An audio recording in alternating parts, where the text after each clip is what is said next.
તમને ખબર છે બાપ્તિસ્મા એટલે શું? સ્નાન સંસ્કાર.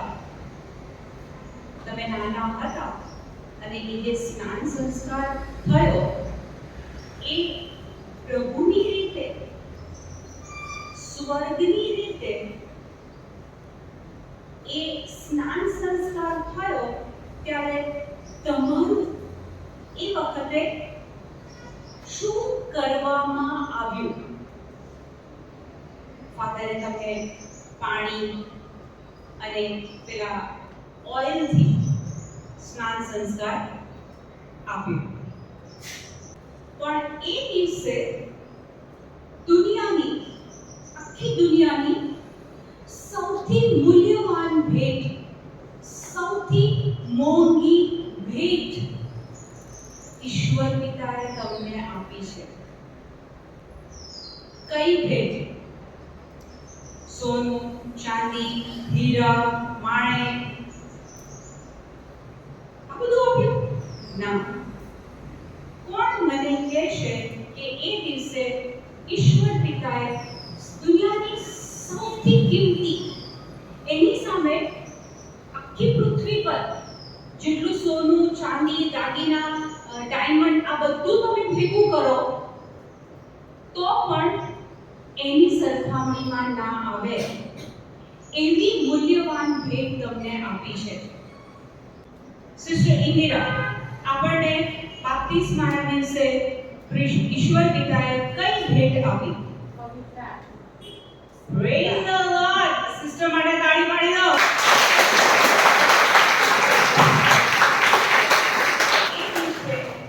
એ દિવસે પિતા, પુત્ર અને પવિત્ર આત્મા, પવિત્ર ત્રૈક્ય એક જ પરમેશ્વર, પણ ઈશ્વર પિતા અલગ રીતે કામ કરે, પ્રભુ ઈસુ ખ્રિસ્ત અલગ રીતે કામ કરે અને પવિત્ર આત્મા એમની પણ એક અલગ રીત છે કામ કરવાની. તો એ દિવસે આપણને આ ભેટ મળી. હવે જ્યારે હું એમ કહું છું ભેટ મળી તો બાઇબલમાંથી આપણે એની સાબિતી જોઈએ છે. ઓકે, 1 કોરિન્થ 3:16. અમે એટલું નથી જાણતા કે તમે ઈશ્વરનું મંદિર છો. તમે એટલું નથી જાણતા કે તમે તો ઈશ્વરનું મંદિર છો? આપણે મંદિર શબ્દ બોલીએ કે ચર્ચ કે દેવળ શબ્દ બોલીએ એટલે આપણા મનમાં કેવો વિચાર આવે? સિમેન્ટ, ઈંટો, રેતી આ બધું મિક્સ કરીને એક મકાન બન્યું અથવા એક દેવળ બન્યું, એક ચર્ચ બન્યું. પણ બાઇબલ શું કહે છે? તમે એટલું નથી જાણતા કે તમે પવિત્ર આત્માનું મંદિર છો અને ઈશ્વરનો આત્મા તમારામાં વસે છે. અને ઈશ્વરનો આત્મા એટલે કે પવિત્ર આત્મા તમારામાં વસે છે.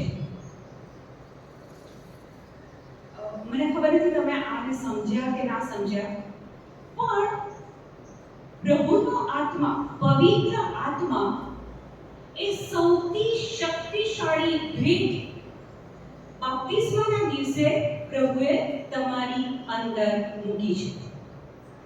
અને આ પવિત્ર આત્મા કેવા છે ખબર છે?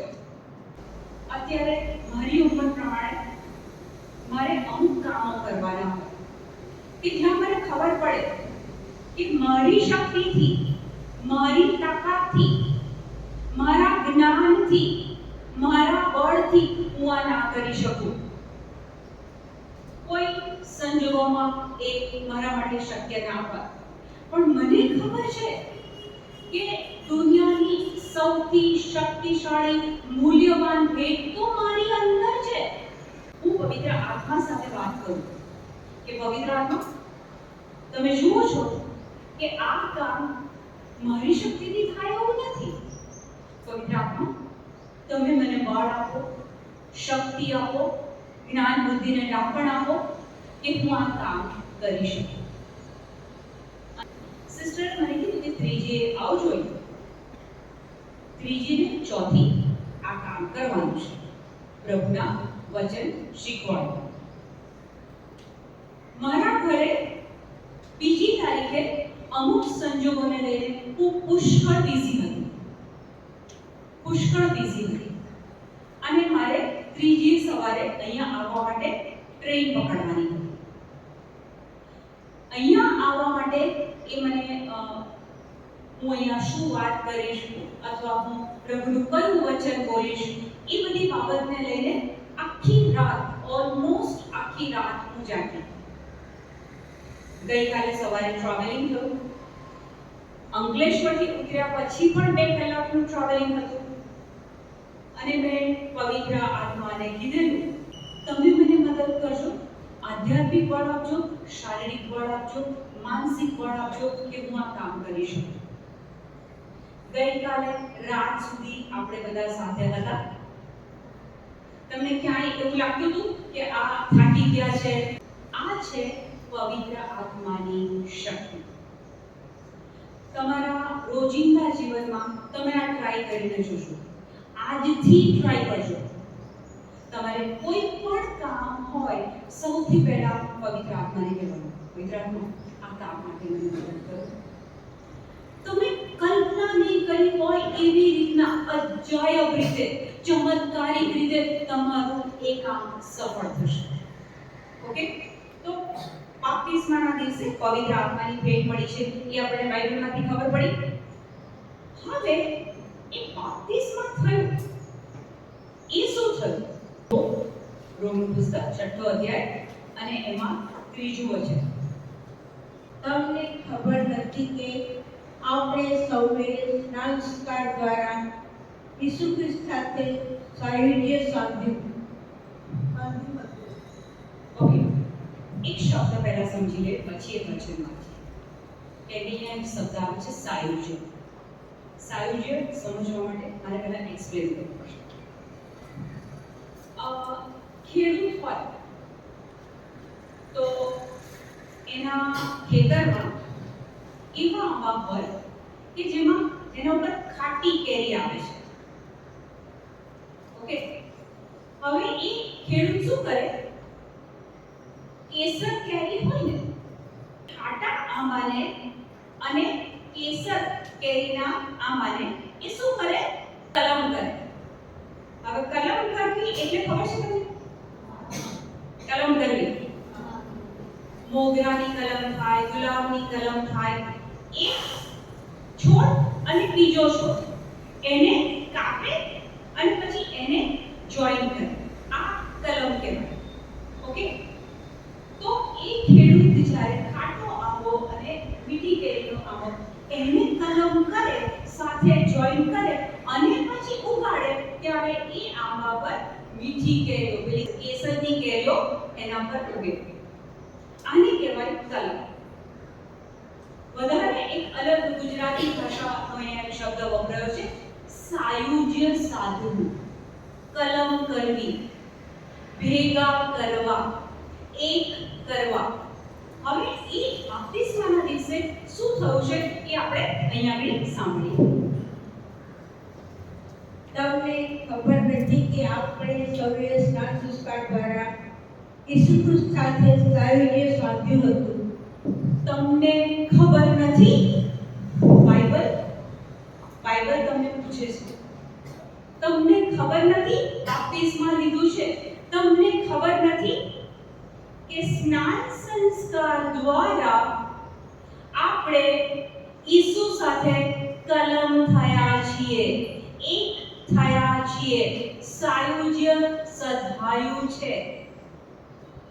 મારી ને તમારી કલમ બાપ્તિસ્માના દિવસે ઈસુ સાથે થઈ એટલે આપણી બધી નકામી, પાપી, નકારાત્મક બાબતો એની અસર છોડી દે અને આપણી અંદર એ ઈસુ જેવા ગુણ, માફી, પ્રેમ, પવિત્રતા એ બધું આપણા જીવનમાં આવવા માટે. જ્યારે સ્નાન સંસ્કાર લઈએ, આ કલમ થાય, ત્યારે આપણી નેગેટિવ બાબતો જતી રહે અને પ્રભુની સર્વ સારી બાબતો આપણા જીવનમાં એક્ટિવેટ થાય. હજુ આપણે એમાં આગળ સાંભળીએ. ત્યારે આપણે તેમના મૃત્યુના પણ સહભાગી થયા હતા. જ્યારે આપણી કલમ થઈ, આપણું બાપ્તિસ્મા થયું, ત્યારે ઈસુ ક્રૂસ પર મરેલા ને, તો આપણે પણ એ સમયે ઈસુ સાથે જ હતા. અને એટલા માટે જ આપણને એ પ્રોમિસ મળી છે કે જેમ ઈસુનું પુનરુત્થાન થયું તેમ આપણું પણ પુનરુત્થાન થયું છે. આપણને પણ એ સ્વર્ગમાં જગ્યા મળેલી છે. ફરીથી આમાંનું કશું આપણી શારીરિક આંખોથી દેખાશે નહીં, પણ વચનમાં કહે છે, પ્રભુએ આપણને લખાણમાં આપી દીધું છે. અહીંયા સુધી સમજ પડી કે ના પડી? બે શબ્દો મેં ખાસ તમને સમજાયા કે બાપ્તિસ્માના દિવસે પવિત્ર આત્માની ભેટ મળી છે. દુનિયાની સૌથી મૂલ્યવાન ભેટ છે. એ તમારા માટે તમે કહેશો એ બધી જ મદદ તમને કરશે. અને બીજો એક શબ્દ આપણે વાપર્યો કે બાપ્તિસ્માના દિવસે ઈસુ સાથે આપણી કલમ થઈ છે. ઓકે, આટલું સમજ પડે? હવે એક જૂના કરારમાંથી હું એક વાત તમારી આગળ કરવાની છું.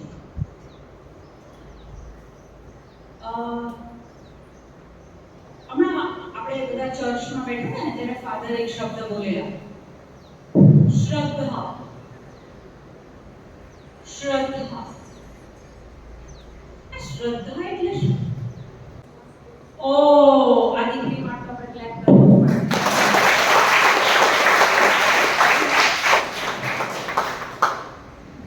એ દીકરી કે છે જોયું નથી પણ વિશ્વાસ. ઈસુને આપણે નથી જોયું, ઈસુના બલિદાનને નથી જોયું, એ ક્રૂસ ઉપર વહેવડાવેલા લોહીને નથી જોયું, પણ આપણને બાઇબલમાં લખાણમાં આપ્યું છે એટલે આપણે એમાં શ્રદ્ધા રાખીએ છીએ. ઓકે, શ્રદ્ધા વિશે તો બહુ જ ઊંડી બાબતો છે, પણ અત્યારે આપણે એટલું સમજીએ છીએ કે શ્રદ્ધા એટલે આપણે નથી જોયું પણ બાઇબલમાં લખાણમાં આપ્યું છે એટલે આપણે શ્રદ્ધા રાખીએ. જૂના કરારમાં એક દાનિયેલનું પુસ્તક છે અને દાનિયેલના પુસ્તકમાં એક નામ છે નબુકદનેસર રાજા.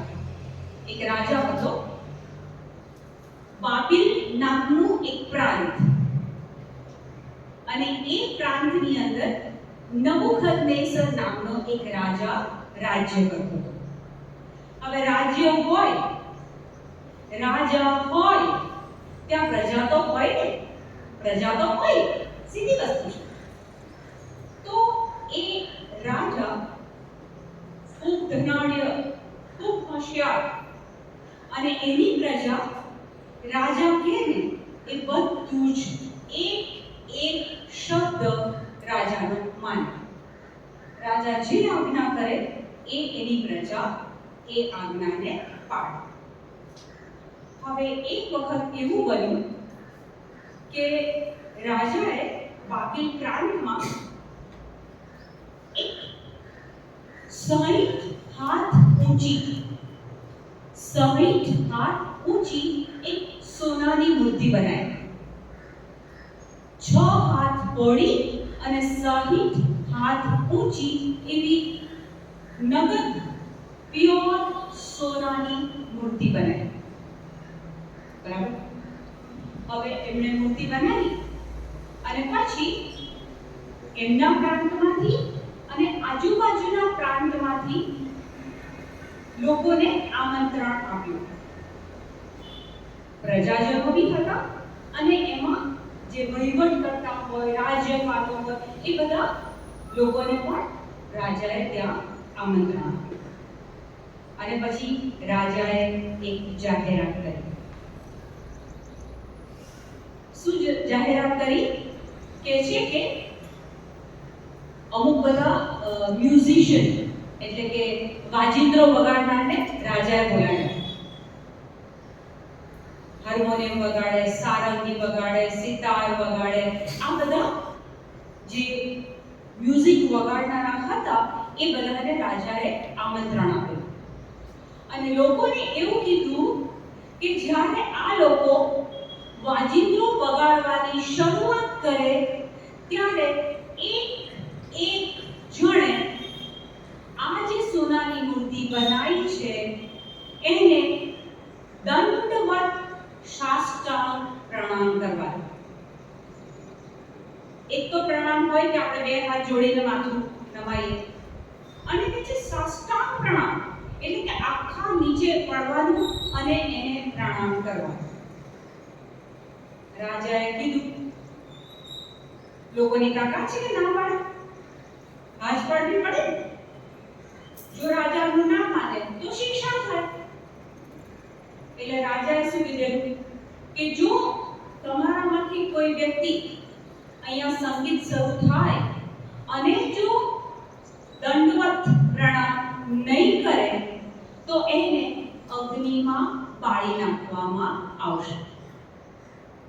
એટલે લોકોની ઈચ્છા ના હોય પણ તે છતાં રાજાએ કીધું એટલે તો કરવું જ પડે. એટલે પછી બીજા દિવસે સવારે બધા લોકો આવ્યા, રાજા પણ હતા, પેલા સંગીત વગાડનાર બધા ત્યાં હાજર હતા અને પછી સંગીત શરૂ થયું. સંગીત શરૂ થયું એટલે બધા જ લોકોએ જે રાજાએ આજ્ઞા આપેલી એ પ્રમાણે દંડવત સાષ્ટાંગ પ્રણામ કરી દીધું.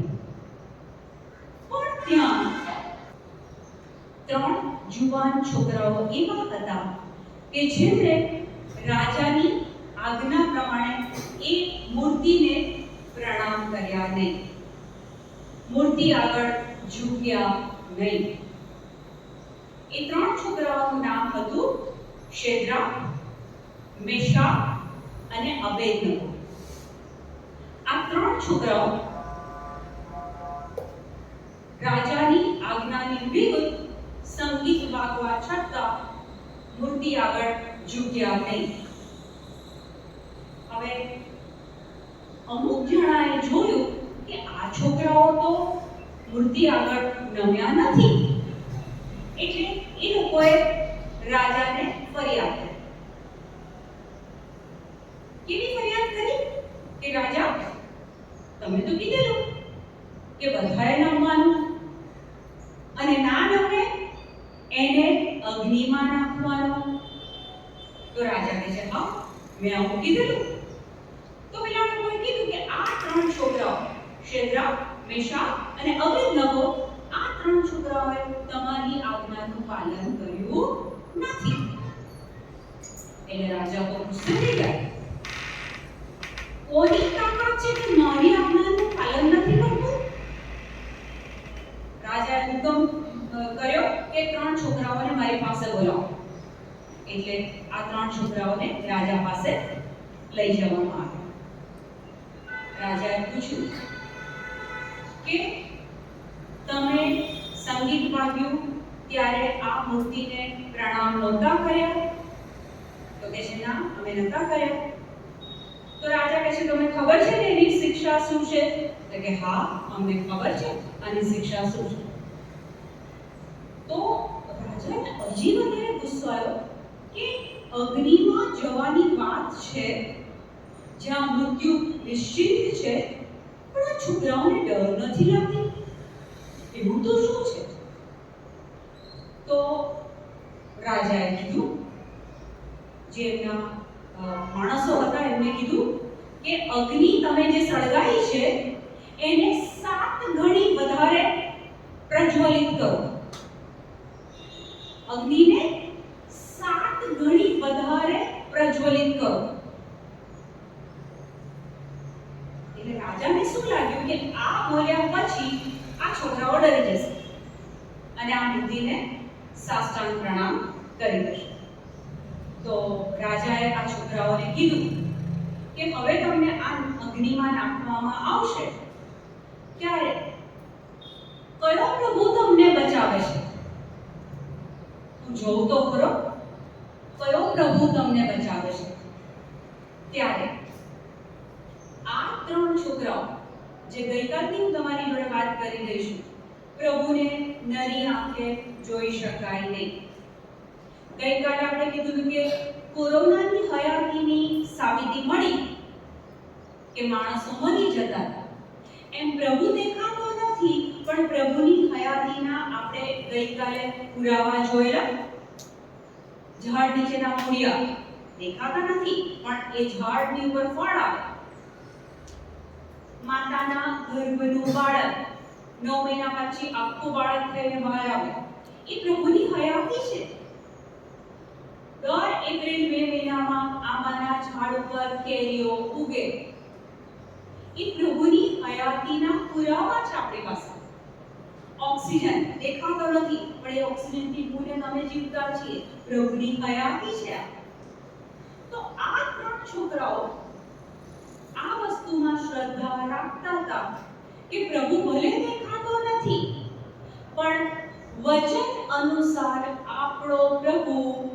ગઈકાલે આપણે શું જોયેલું? ઉત્પત્તિ 2:7, દરેક શ્વાસમાં પ્રભુ આપણી સાથે છે, પ્રભુ આપણી અંદર છે. આંખોથી જોવાની કોશિશ કરો ના, તમે પ્રભુને જોઈ નહીં, પણ બાઇબલ થ્રુ, વચનોના થ્રુ જો તમે સમજશો તો પ્રભુ આપણી સાથે જ છે, પ્રભુ આપણી અંદર છે. પવિત્ર આત્માની ભેટ બાપ્તિસ્માના દિવસે આપણને મળેલી છે. હવે આ ત્રણ છોકરાઓ સામે જુએ છે કે 7 ગણી અગ્નિ પ્રજ્વલિત કરવામાં આવી છે. અને હવે સાચી શ્રદ્ધા કોને કહેવાય? એ પેલા છોકરાઓએ રાજાને શું જવાબ આપ્યો? જેમ હું ને તમે પ્રભુને નથી જોઈ શકતા, એમ એ લોકો પણ પ્રભુને નહોતા જોઈ શકતા. અને સામે 7 ગણી અગ્નિ છે. રાજાનો ભયંકર ગુસ્સો છે, ક્રોધ છે અત્યારે, પણ એ છોકરાઓ સહેજ પણ ડરતા નથી. અને રાજાને શું જવાબ આપે છે એ આપણે સાંભળીએ. અમે જે દેવની સેવા કરીએ છીએ તે જો અમને બળવત્તા અગ્નિની ભઠ્ઠીમાંથી અને આપના હાથમાંથી ઉગારવાને શક્તિમાન હશે તો તે અમને જરૂર કરશે. પેલા છોકરાઓ શું કહે છે? અમે જે પ્રભુની પ્રાર્થના કરીએ છીએ એ જો તમારા ક્રોધથી, તમારા ગુસ્સાથી અને આ આગથી જો બચાવી શકે તો સારું. સાંભળજો માં, એમનો જવાબ કેવો છે કે અમે જે પ્રભુને ભજીએ છીએ જો આ આગમાંથી બચાવી શકે તો સારું, ના બચાવી શકે તો ભગવાન તો બાપુ છે. પણ એ લોકો આગળ શું બોલે છે? નહીં મહારાજ, નહીં ઉગારે તો પણ આપ નામદાર જાણી લેજો કે અમે નથી તો આપણા દેવની સેવા કરવાના કે નથી આપણે સ્થાપન કરેલી સોનાની મૂર્તિની પૂજા કરવાના. છોકરાઓ શું બોલે છે? જો અમારો પ્રભુ આ અગ્નિમાંથી બચાવે તો ઠીક છે, પણ નામદાર તમે સાંભળી લો, રાજા સાહેબ તમે સાંભળી લો કે તમે બનાવેલી આ મૂર્તિને તો અમે પગે નથી જ પડવાના. આપણે જે પ્રભુ દેખાય નહીં ને એને શોધવા માટે શું કરીએ છીએ ખબર છે? મૂર્તિ, એક મૂર્તિ બનાવી હોય, માણસની મૂર્તિ હોય તો આપણે એને ઈસુ સમજી લઈએ છીએ, સ્ત્રીની મૂર્તિ હોય તો આપણે એને માતા મરિયમ સમજી લઈએ છીએ, અને પછી ત્યાં ફૂલ, હાર બધું જ કરીએ છીએ.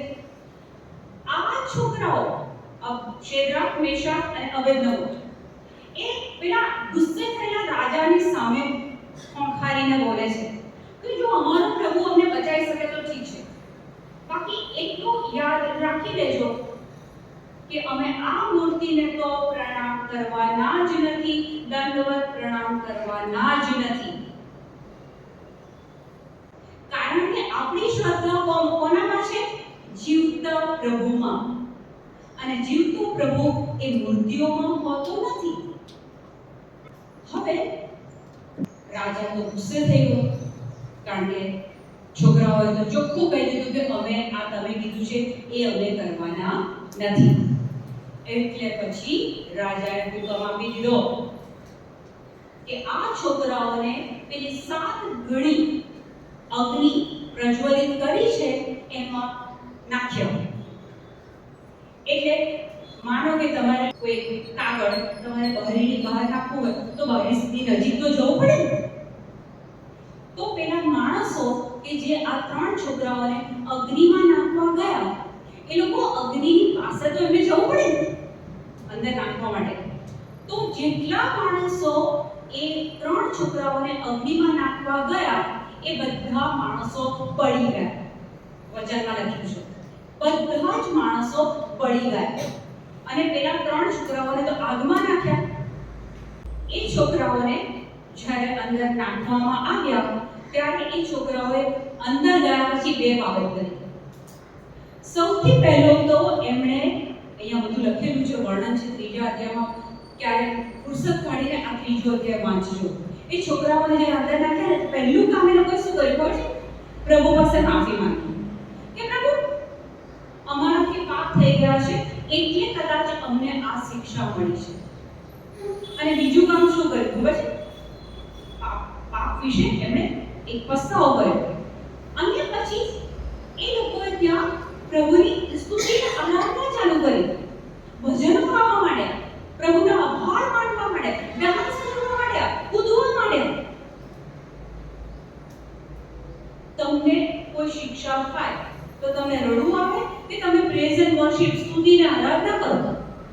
પણ આ છોકરાઓ એ લોકોનામાં સાચી શ્રદ્ધા હતી, એ પ્રભુને ઓળખતા હતા. એટલે એ લોકોએ આગમાં ગયા પછી પણ પ્રભુની સ્તુતિ અને આરાધના ચાલુ રાખી. અને ત્યારે પ્રભુએ શું કર્યું ખબર છે? અંદર લખ્યું છે દેવદૂત શબ્દ સાંભળ્યો છે, દેવદૂત. તો પ્રભુએ શું કર્યું ખબર છે? દેવદૂતને એ અગ્નિમાં મોકલ્યો. અને જે પ્રમાણે આપણે ગરમી લાગતી હોય ને એસી વાળા રૂમમાં બેસીએ તો કેટલી ઠંડક લાગે. પ્રભુએ દેવદૂતને એ અગ્નિમાં મોકલ્યો અને દેવદૂતે એ અગ્નિની અંદર એવી તો ઠંડક પેદા કરી કે એ છોકરાઓના ના તો કપડાં બળ્યા, ના તો વાળ બળ્યા, ના તો એક પણ અંગને એ અગ્નિ અડી શક્યું. હવે રાજા બહારથી જોવે છે કે મેં તો 3 જણને મોકલ્યા છે અને આ તો કોઈ ચોથું અંદર દેખાય છે.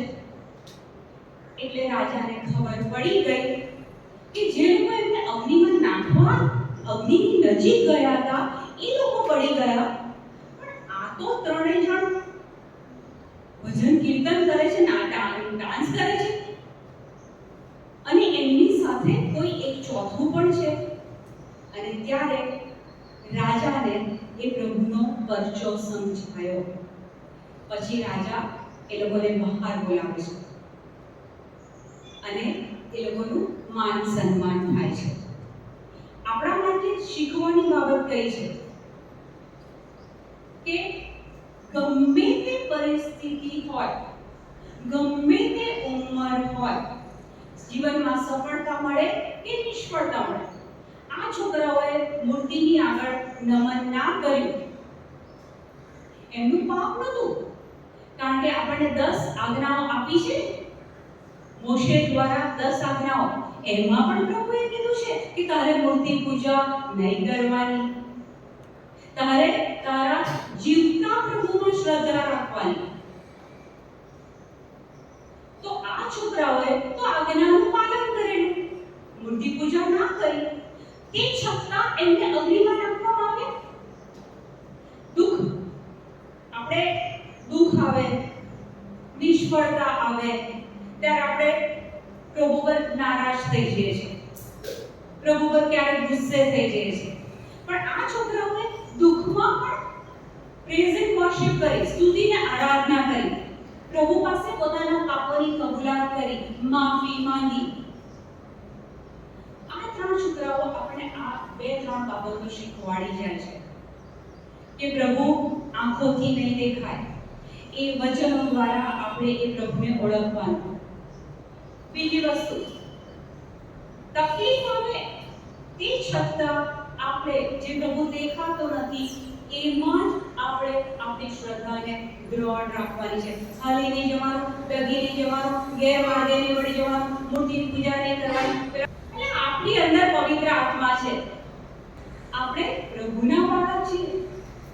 પણ આપણે જો પેલા ત્રણ છોકરાઓની જેમ શ્રદ્ધા રાખીએ તો અગ્નિમાં પણ પ્રભુ આપણને ઠંડક આપશે, નિષ્ફળતામાં પણ આપણને સફળતા આપશે.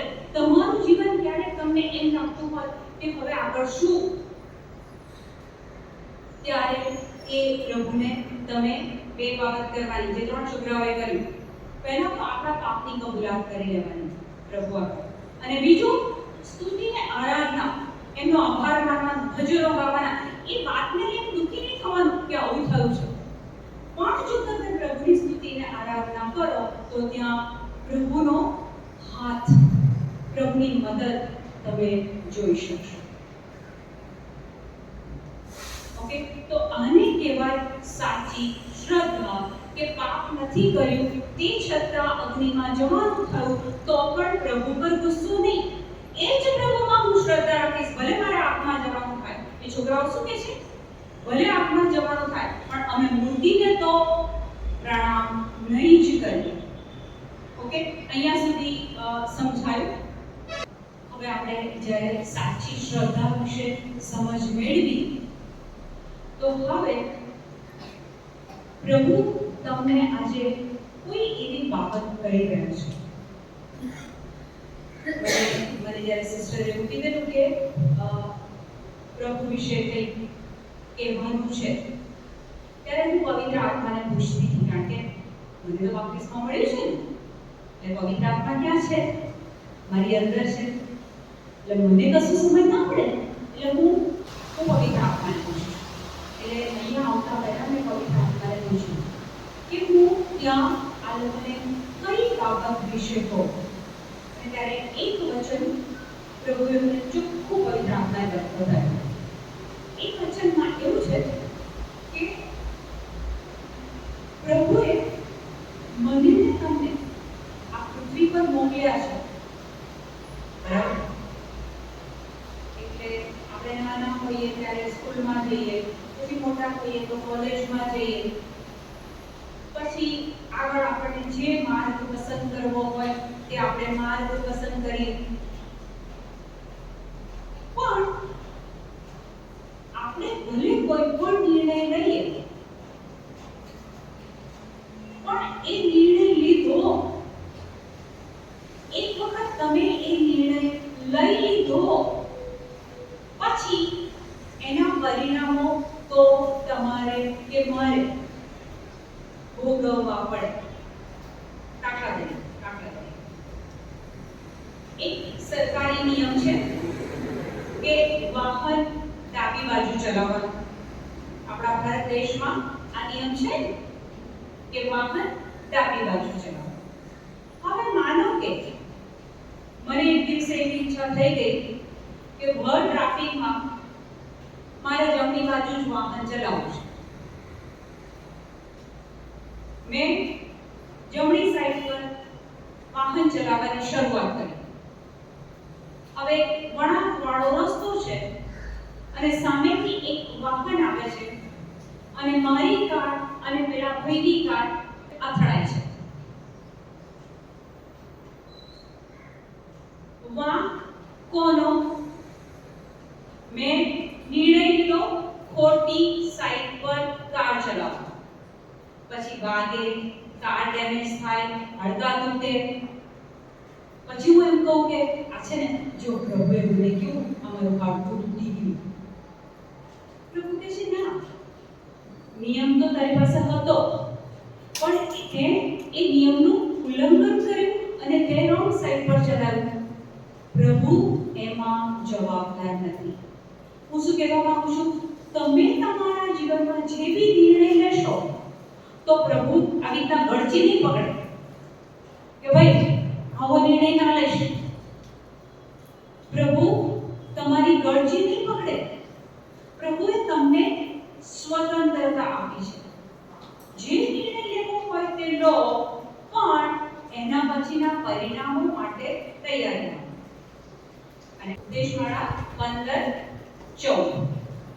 જ્યારે આપણે નિયમનું ઉલ્લંઘન કરીએ તો પ્રભુ આપણને પકડી રાખતો નથી. પ્રભુ તમને એ નિર્ણય લેવા દે છે. સૃષ્ટિ સમયે ઈશ્વરે માણસને બનાવીને તેને નિર્ણય કરવાની છૂટ આપી છે. સૃષ્ટિ સમયે ઈશ્વરે માનવને નિર્ણય લેવાની છૂટ આપી છે. મારે નિર્ણય લેવો તો કે રોંગ સાઈડ પર હું કાર ચલાવું. પ્રભુ કહે છે ચલાય, તારી મરજી, તારી ઈચ્છા.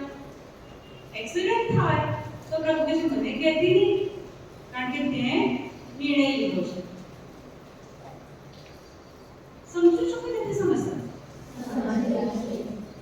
એક પણ નિર્ણય લેતી વખતે પ્રભુ તમને રોકવા નહીં આવે, કારણ કે વચનમાં આપણને લખાણમાં આપ્યું છે કે એક વ્યક્તિને નિર્ણય લેવા માટે પ્રભુએ છૂટ આપી છે. યોહાન 15:16. તમે અહીંયા જેટલા બેઠા છો, એક માટે એક વિશિષ્ટ યોજના છે.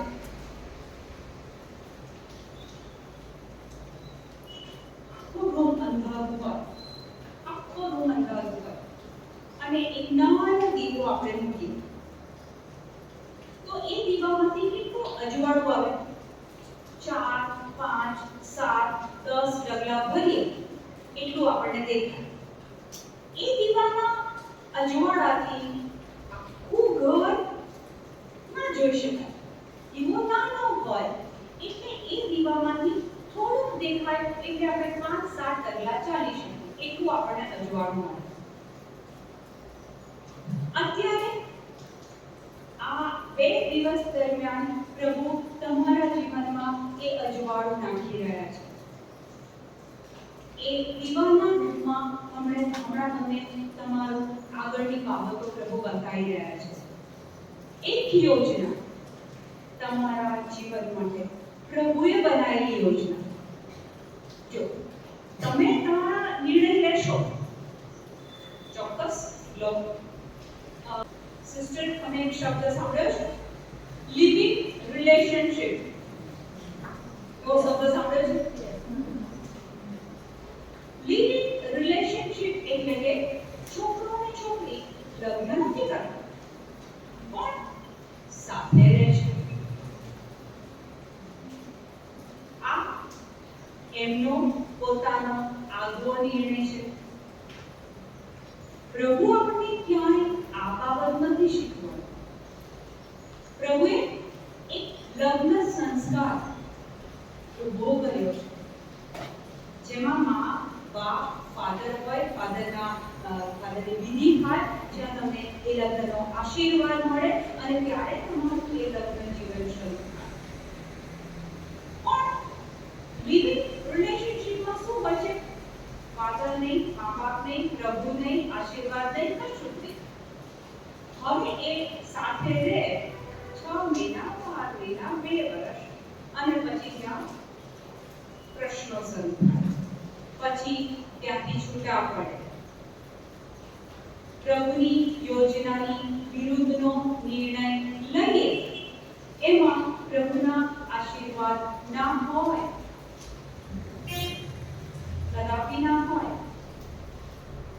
નિર્ણય લઈ લેશો, તમે ચોક્કસ લઈ લેશો, કોઈ નહીં રોકી શકે તમને. પ્રભુ તો ચોખ્ખું કીધું છે કે સૃષ્ટિના સર્જન વખતે પ્રભુએ માનવ જાતને સ્વતંત્ર નિર્ણય શક્તિ આપી છે. પ્રભુ નહીં રોકે. આદમને કીધેલું, આ ફળ ના ખાઈશ, જો તું ખાઈશ તો તારું મૃત્યુ થશે. આવું કીધેલું. આદમે ફળ ખાધું, આદમનું મૃત્યુ થયું. તો પછી પ્રભુ જૂઠું બોલે?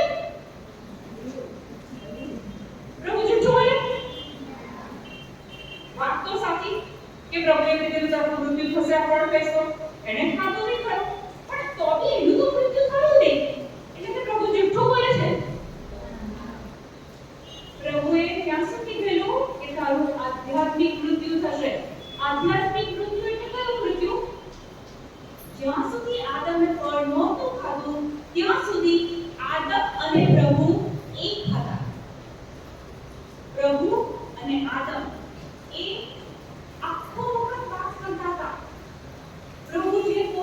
બધું આદમ સાંભળે અને આદમ એ પ્રમાણેનું કામ કરતો હતો. પણ જે દિવસે એ ફળ ખાધું એ દિવસે એ પ્રભુથી છૂટો પડી ગયો. પ્રભુએ શું કીધું છે? નિર્ણય લેવાની શક્તિ હું તને એ સ્વતંત્રતા આપું છું, પણ નિર્ણય લીધા પછી જો તારું આધ્યાત્મિક મૃત્યુ થાય, જો તને જીવનમાં નિષ્ફળતા મળે, જો તારું ઈચ્છેલું પરિણામ ના મળે, તો એમાં તારી જવાબદારી, કારણ કે નિર્ણય તે લીધો છે. તમારામાંથી કેટલા જણ આપણે પૂછી કરજો, કેટલા જણ એવું માને છે કે તમારું ભવિષ્ય પ્રભુના હાથમાં છે? આપણે પૂછી કરજો, કેટલા જણ એવું માને છે તમારું ભવિષ્ય ઈશ્વરના હાથમાં છે? સિસ્ટર ઇન્દિરા, તમારું ભવિષ્ય તમારા હાથમાં છે કે પ્રભુના હાથમાં છે? પ્રભુના હાથમાં છે. યહોશુઆ પહેલો અધ્યાય 8મું વચન. હમણાં તમારો જવાબ તમને મળી જશે. અડધો જવાબ તો ઓલરેડી મેં આપેલો છે. નિર્ણય શક્તિ તમારા હાથમાં છે. એ જેવો નિર્ણય લેશો એવું પરિણામ મળશે. આદમે ફળ ખાધું, એ પ્રભુથી છૂટો પડી ગયો, એણે જાતે નિર્ણય લીધેલો. પ્રભુ એને ફોર્સ નથી કરી ફળ ખાવા માટે, રાઈટ? હવે આપણા સવાલનો જવાબ. આ નિયમ સંહિતાની પોતી તારી જીભને ટેરવે હોવી જોઈએ. આ નિયમ સંહિતાની પોથી તારા જીભને ટેરવે હોવી જોઈએ. નિયમ સંહિતા એટલે કે આખું બાઇબલ. આપણે એક સવાલનો જવાબ મેળવી રહ્યા છે. તમારું ભવિષ્ય તમારા હાથમાં છે કે પ્રભુના હાથમાં છે? અહીંયા જવાબ તમને મળશે. આ નિયમ સંહિતાની પોથી તારા જીભના ટેરવે હોવી જોઈએ. નિયમ સંહિતા એટલે કે બાઇબલ, એટલે કે પ્રભુના વચન. રાત દિવસ કરેલું રટણ કરવું. રાત દિવસ આ વચનોનું તારે રટણ કરવું, જેથી એમાં જે લખેલું છે તેનું તું કાળજીપૂર્વક પાલન કરી શકે. રાત દિવસ તમે વાંચો, રટણ કરો, એટલે કે એમાં જે લખ્યું હોય એનું તમે પાલન કરી શકો. તો જ તને બધા કાર્યોનો પ્રત્યય મળશે અને તો જ તું સમૃદ્ધિ પામીશ. તો જ તને તારા દરેક કાર્યમાં સફળતા મળશે અને તો જ તને સમૃદ્ધિ મળશે. જીવનની સમૃદ્ધિ, જીવનની સફળતા શાના પર આધારિત છે? પ્રભુ કહે છે કે તારે આ વચનોને દિવસ રાત તારી જીભ પર હોવા જોઈએ, એનું રટણ કરવાનું, એટલે કે રોજ રોજ એ વચનોને બોલવાના, અને તો જ અહીંયા વચનમાં કહે છે તો જ તું સમૃદ્ધિ પામીશ, તો જ તને દરેક કાર્યમાં સફળતા મળશે. એટલે તમારે સફળતા જોઈતી હોય, તમારે ભવિષ્યમાં કોઈ એક મોટી સિદ્ધિ હાંસલ કરવી હોય, કોઈ મોટી નોકરી મેળવવી હોય, તો ચોખ્ખું પ્રભુ કહે છે, હું ડાયરેક્ટ તને કહી નાખું, એક રસ્તો પ્રભુ બતાવે છે કે સમૃદ્ધિ જોઈએ છે, સફળતા જોઈએ છે, શું કરવાનું? તો અહીંયા કહે છે કે રાત દિવસ તારે આનું રટણ કરવું, આને વાંચવું, આને બોલવું, વચનને લખવા, વચનોને રિપીટ કરવા. જ્યારે તમે એ કરશો ત્યારે તમારા પક્ષની જે સફળતા કે સમૃદ્ધિ છે કે ઓટોમેટિક તમને મળશે. પણ જેટલા તમે બાઇબલના વચનો બોલશો, લખશો, વાંચશો, સાંભળશો, એટલું તમારા જીવનમાં તમે પરિવર્તન જોશો. Okay, back to the point. પ્રભુની તમારા જીવન માટે ઠોસ યોજના છે. આ સિસ્ટમ નાની ઉંમરમાં ઘર-બાર છોડી દીધું, પૈસા પૈસાની લાલચ કરી નથી, સ્વાર્થ રાખ્યો નથી. એમને જે ઈસુએ ક્રૂસ ઉપર બલિદાન આપ્યું, એમની યોજના, એમના માટેની એક યોજના પ્રભુએ એમને એ નાની ઉંમરમાં બતાવી અને એ લોકોએ સંન્યાસી જીવન પસંદ કર્યું. તો તમને શું લાગે છે કે આ સાદું સરળ જીવન એ પોતાની શક્તિથી જીવે છે? એ પ્રભુની શક્તિથી આ જીવન જીવી રહ્યા છે. એમના માટે એક યોજના હતી કે આ જીવન સંન્યાસી જીવન પસંદ કરવાનું અને પછી લોકોની સેવા કરવાની. એમને જ્યાં બદલી મળે, ગામડામાં મળે, શહેરમાં મળે, એ લોકો તરત એની બદલી મળે એટલે એ જગ્યા પર પહોંચી જાય. પોતાનું કંઈ નહીં, સ્વાર્થ નહીં, કશું જ મારી ઈચ્છાથી નહીં. એમને જે ડ્યુટી આપવામાં આવે એ ડ્યુટી એ લોકો કરે. પણ એ ક્યારે કરી શકે છે? ઈશ્વરની આ યોજનાની એમને જાણ થઈ અને એ યોજનાને એમણે સ્વીકારી. જેમ કુમારી માતા મરિયમને એક સંદેશ મળ્યો કે તું લગ્ન નથી કર્યા પણ તું ગર્ભવતી થઈશ, અને કુમારી માતા મરિયમને એ સંદેશને સ્વીકારી લીધો અને આપણને મુક્તિદાતા મળ્યા, ઈસુ મળ્યા. એમ આ લોકોએ એ પ્રભુના કોલને, એ પ્રભુના હાકલને, પ્રભુની હાકલને એમણે સાંભળી અને પછી એને સ્વીકારી. તમારા માટે પણ એક ઠોસ યોજના છે. ખોટો નિર્ણય લેશો, પ્રભુ કોઈ દિવસ તમને ગળતી નહીં કરે, પણ એની અસરો તો પડવાની જ. ઈસુએ સ્વર્ગ છોડ્યું, ઈસુ નીચે આવ્યા, પછી ઈસુએ ઈશ્વર પિતાની યોજના પૂરી કરી કે જેમાં ઈસુને કોઈ ઘર નહોતું.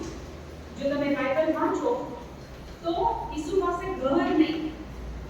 ઈસુ મૃત્યુ પામ્યા તો કબર પણ એ બીજા માટે કોતરેલી કબરમાં ઈસુ સૂઈ ગયા. એક વખતે એમને છેલ્લી પાસ્કા પર્વની તૈયારી કરવાની હોય છે. એમની પાસે તો ઘર નથી.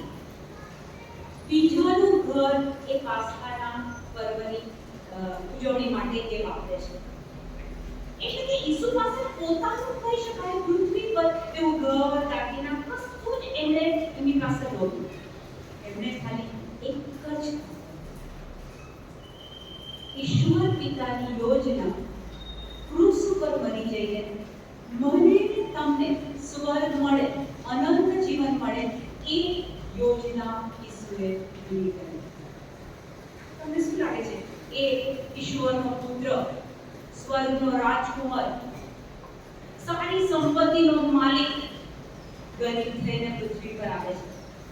એ ક્રૂસ ઉપર એ જે દુઃખ પડ્યું છે, શુક્રવારની વેદના જો આપણે બાઇબલમાંથી વાંચીએ તો પેલા સામાન્ય લોકો ઈસુ પર થૂકે છે, ઈસુ પર થૂકે છે. એ જ ઈસુ કે જેમણે આટલા બધા ચમત્કારો કરેલા, પણ પિતાની યોજના પૂરી કરવા માટે ઈસુ જ્યારે લોકો થૂકે છે, કોરડા મારે છે, માથે નાટાળો તાજ મૂકે છે, હાથે પગે ખીલા ઠોકે છે, ઈસુ એક પણ શબ્દ બોલતા નથી. તમને શું લાગે છે કે દુઃખ કેવો કારનું હતું, કેવું અસત્ય હતું? તમને હાથમાં એક ખાલી સેફ્ટી પિન આમ મૂકીને જોજો, એક સેફ્ટી પિન કેટલું દર્દ થાય છે. ઈસુએ ઈશ્વર પિતાની યોજના પૂરી કરવા માટે ઈસુએ પુષ્કળ દુઃખ વેઠ્યું. તમારા માટે એક ઠોસ યોજના છે. યોહાન 15:16. તમે મને પસંદ નથી કર્યો, પણ મેં તમને પસંદ કર્યા છે. ઓહો, મેં હમણાં શું કીધું કે કોઈ ઠોસ યોજના છે તમારા જીવન માટે. અહીંયા ચોખ્ખું પ્રભુ તમને લખાણમાં આપે છે, તમે મને પસંદ નથી કર્યો, પણ પ્રભુ કહે છે કે મેં તમને પસંદ કર્યા છે.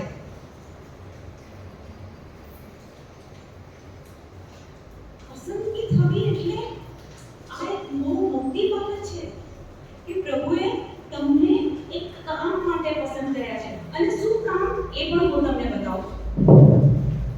અને એટલા માટે તમારી નિમણૂક કરી છે. એટલા માટે પસંદગી તો કરી છે. હવે પ્રભુ વધારે ચોખ્ખું કહે છે, એટલા માટે નિમણૂક કરી છે. પ્રભુ કહે છે તમે મને પસંદ નથી કર્યો, પણ મેં તમારી પસંદગી કરી છે. અને આગળ કહે છે એટલા માટે તમારી નિમણૂક કરી છે. એટલા માટે તમારી નિમણૂક કરવી એટલે શું? નિમણૂક કરવી કે પ્રિન્સિપાલ તરીકે તમારી નિમણૂક થઈ છે, ક્લાર્ક તરીકે આ સ્કૂલમાં તમારી નિમણૂક થઈ છે. નિમણૂક એટલે કે તમને એક કામ માટે, પર્ટિક્યુલર પ્રિન્સિપાલના કામ માટે, ક્લાર્કના કામ માટે, ટીચરના કામ માટે. તમે મને પસંદ નથી કર્યો, પણ મેં તમને પસંદ કર્યા છે. અને એટલા માટે તમારી નિમણૂક કરી છે કે તમે જાઓ અને સદા ટકે એવા ફળ આપતા રહો. હા, તમારી નિમણૂક શાના માટે કરી છે? તમે જાઓ અને સદા ટકે એવા ફળ આપતા રહો. સદા ટકે એવા ફળ એટલે શું? કેરીનું ફળ હોય, ચીકુનું ફળ હોય, એ કેટલા દિવસ ટકે? એક દિવસ, અઠવાડિયું, એક મહિનો, 2 મહિનો, પછી એમાં સારું લાગે, એ ખાવાના કામનું ના રહે. પ્રભુ તમને શું કહે છે? તમે મને પસંદ નથી કર્યો, મેં તમને પસંદ કરીને તમારી નિમણૂક એટલા માટે કરી છે કે તમે જાઓ અને સદા ટકે એવા ફળ આપો. આ સદા ટકે એવું ફળ કયું છે? મને એક ફળનું નામ આપો ને. સિસ્ટર, એવું કયું ફળ અહીંયા ઉગે છે કે જે સદા ટકે, એ મરે જ નહીં, એ સડે જ નહીં? સિસ્ટર, કોઈ ફળનું નામ આપો, આજુબાજુ કયું ઉગાડ્યું છે, કારણ કે આ પ્રભુ પાસેમાં લઈ જવું છે. પ્રભુ કહે છે સદા ટકે એવા ફળ તું આપતી રહે. કયું ફળ? મેં શબ્દો સંભળાય છે સ્વર્ગ અને નર્ક. તો બે જગ્યાઓ છે જેના વિશે બાઇબલમાં ઇવન ઈસુ પોતે પણ એના વિશે કહે છે કે ન્યાય થશે, એક બાજુ ગેંડા, એક બાજુ બકરા. ગેંડાને પ્રભુ કહેશે આવો, પિતાએ તમારા માટે જે જગ્યા રાખી છે એ જગ્યા તમે ગ્રહણ કરો. એટલે કે સ્વર્ગમાં જવાની વાત ઈસુ કરે છે. અને ઈસુની આ દ્રષ્ટાંત કથા અને બધું તમે વાંચો તો ખબર પડે કે ઈસુ કહે છે બળબળતી અગ્નિ, કદી ના બુઝાય એવી અગ્નિ.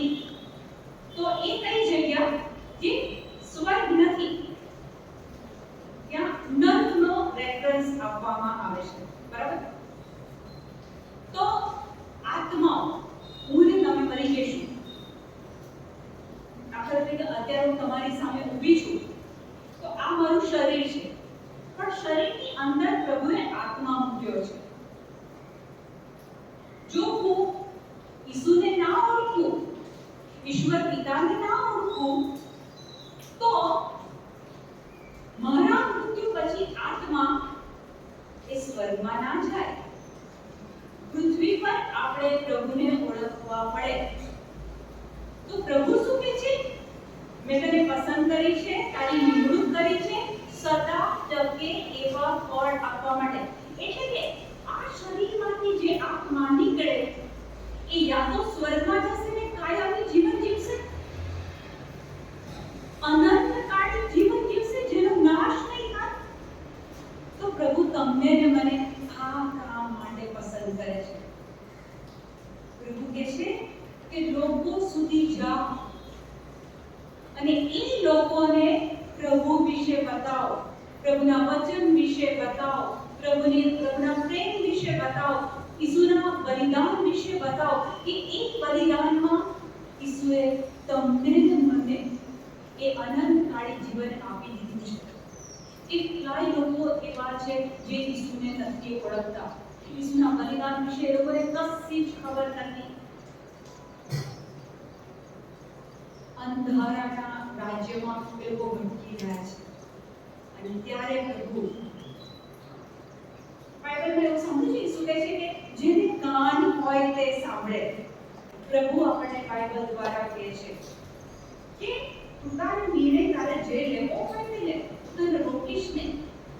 પણ જો તું બાઇબલ વાંચે તો હું તારી જોડે વાત કરું છું કે મેં તને પસંદ કરીને તારી નિમણૂક કરી છે સદા ટકે એવા ફળ આપવા માટે, આત્માઓ સ્વર્ગમાં લઈ જવા માટે.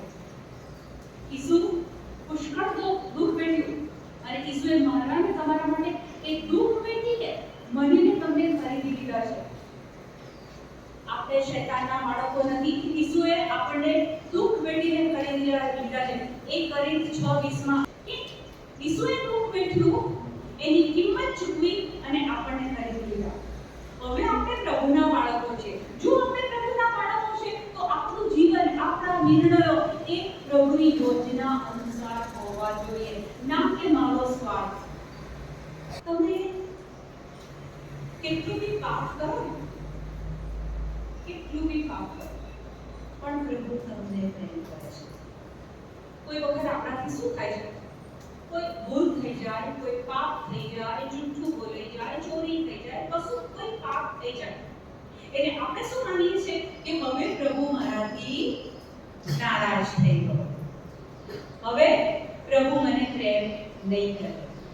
પણ માથી 28:20 મેં શું કીધું?